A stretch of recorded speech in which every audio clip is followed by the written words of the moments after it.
네, 위클리 브리핑 투자 전략 시작합니다. 오늘 함께하는 두 분은요, 투자 전략팀의 김유미 팀장님 그리고 이성훈 연구원 모셨습니다. 안녕하십니까? 네, 안녕하세요. 네, 반갑습니다. 오늘 아무래도 많은 분들이 기대를 하고 기다리는 오랜만에 사실 설레는 그런 장을 보고 계실 것 같은데 그만큼 지난주 금요일에 뉴욕 증시가 워낙에 좋았습니다. 그리고 이제 주식시장의 제일 큰 재료죠. 금리 인하라는 모멘텀이 확실히 강하게 좀 유입이 됐는데요. 이와 관련해서 자산시장, 자본시장의 어떤 움직임 그리고 전망들 이제 지나갔으니까 앞으로에 대해서 고민을 한번 해보도록 하겠습니다. 자, 먼저 팀장님과 얘기하고 싶은 건 이제는 또 사실 9월은 거의 뭐 네, 확실시 맞아요. 하는 것 같고 맞아요. 그 이후를 본다고 하더라고요. 네, 맞아요. 다들 욕심이 많아요. 어떻게 한 3번까지 가능하겠습니까?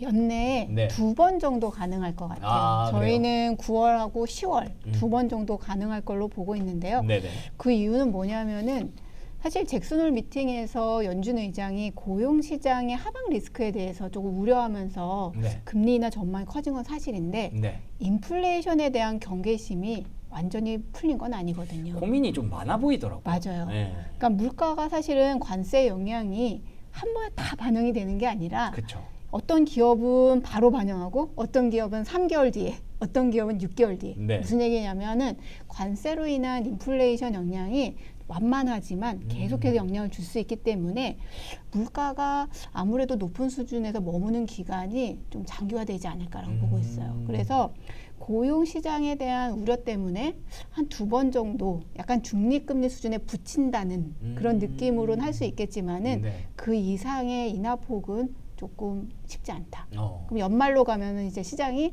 인하가 생각보다 그렇게 강하게 나오긴 어렵겠구나라고 하지 않을까라고 보고 있어요. 지금은 뭐 다들 좋아하지만, 그럼요. 예, 근데 어쨌든 다들 그 인정할 겁니다. 좋아하면서도 네. 관세 이거 괜찮나? 예. 그렇죠. 근데 일단은 파월 연준 의장이 매파적이지 않고 그래도 그렇죠. 시장의 분위기를 안도할 수 있는 정도 했다는 거는 좀 긍정적인 거죠. 이제. 그것만으로도 충분히 그렇죠. 웃을 수 있었던 그런 장이었고요.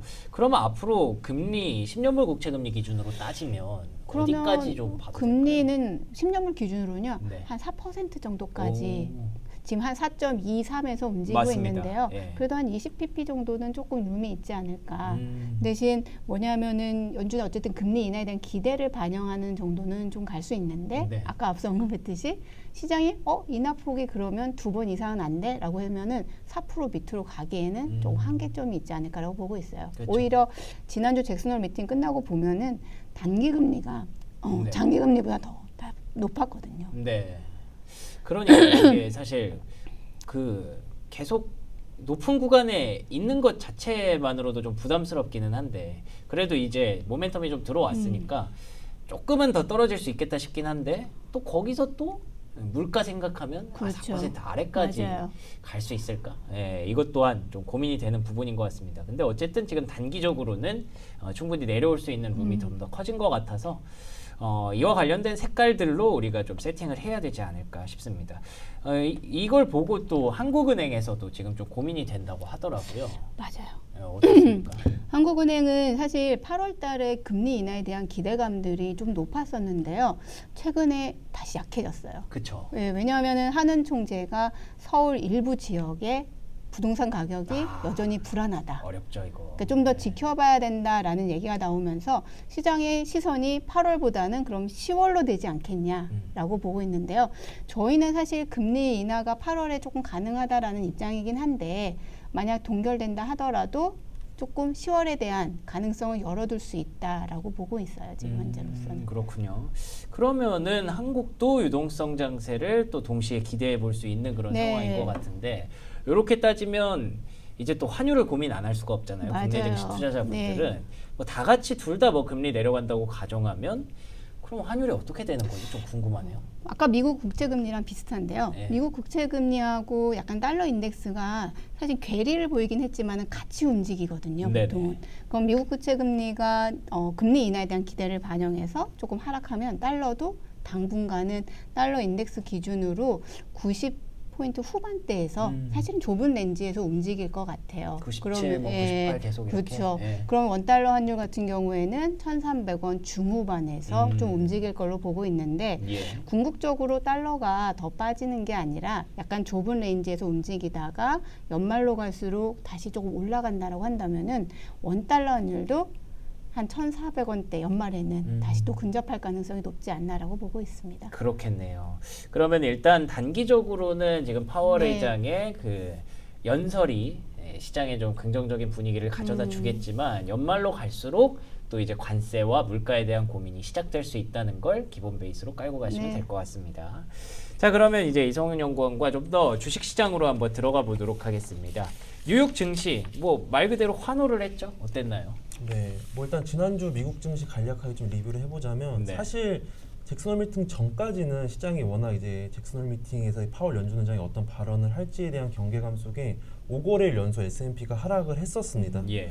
근데 그 하락의 원인은 사실 뭐 잭슨홀 미팅 경계감도 있었는데 그간 이제 워낙 많이 상승을 했고 밸류에이션 부담에 노출되었던 기술주 중심으로 조금 차익 실현 매물이 많이 출회가 되었다라는 점인데요. 물론 여기에는 이제 뭐 샘 올트먼의 AI 버블에 대한 발언도 있었고요. 예.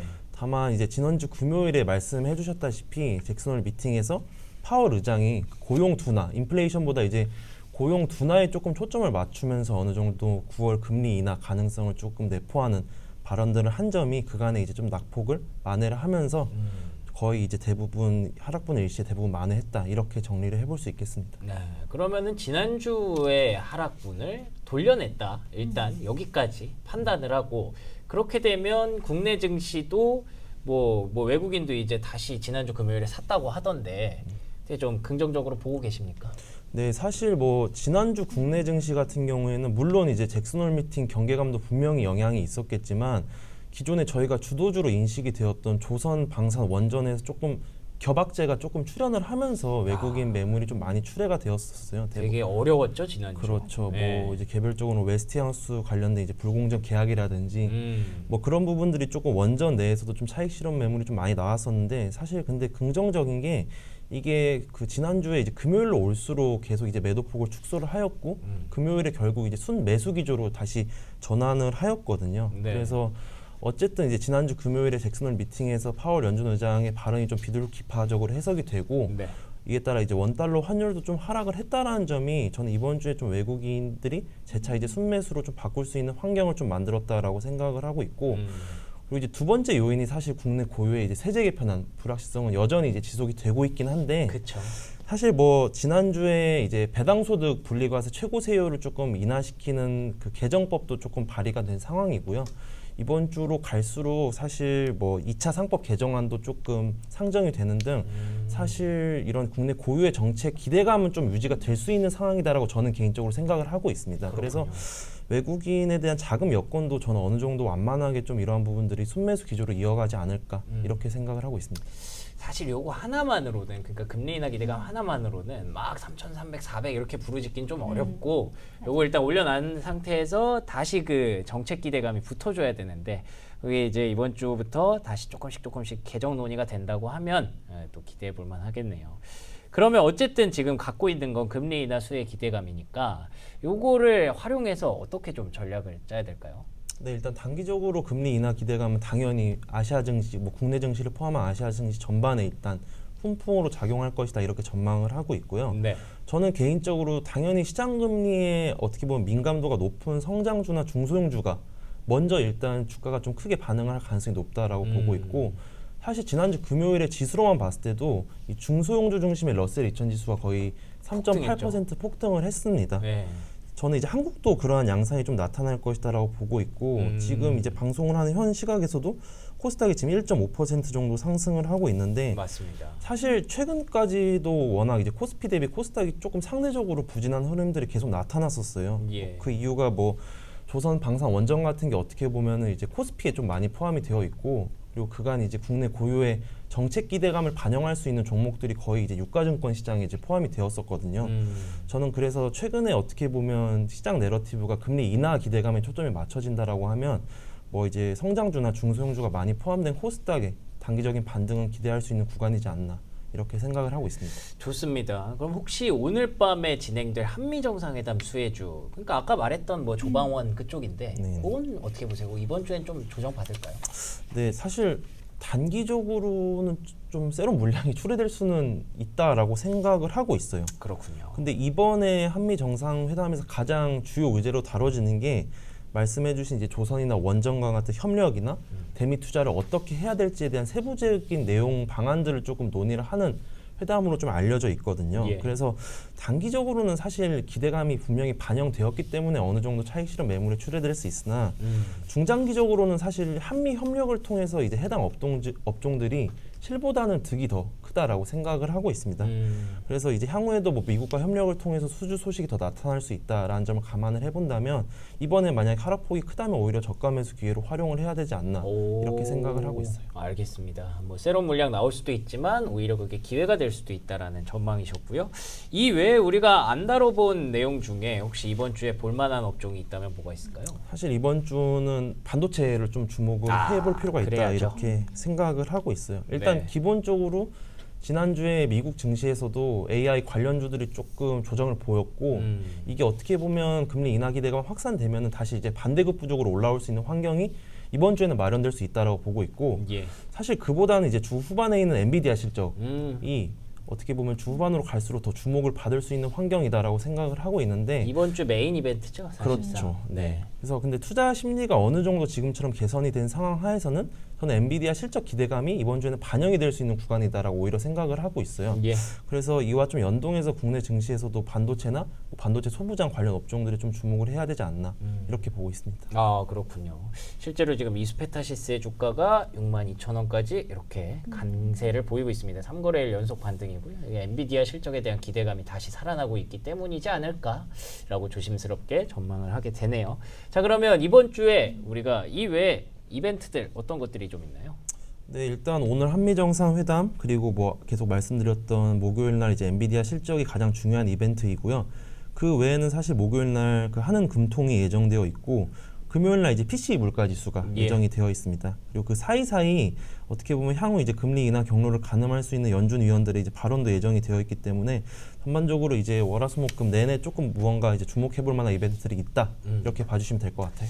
지난주에는 잭슨홀 기다린다고 월화수목에 진짜 아무것도 없었어요. 네, 맞습니다. 근데 이번 주에는 그래도 엔비디아 실적도 있고 정상회담도 있고 PCE 물가 데이터도 있고 금통위도 있으니까 여러 가지로 좀 상승 모멘텀을 기대할 만한 게 많이 보이네요. 긍정적으로 이번 주 지나가 보도록 하겠습니다. 두 분과 함께한 시간 이렇게 마무리하도록 할게요. 오늘 좋은 말씀 고맙습니다. 감사합니다. 감사합니다.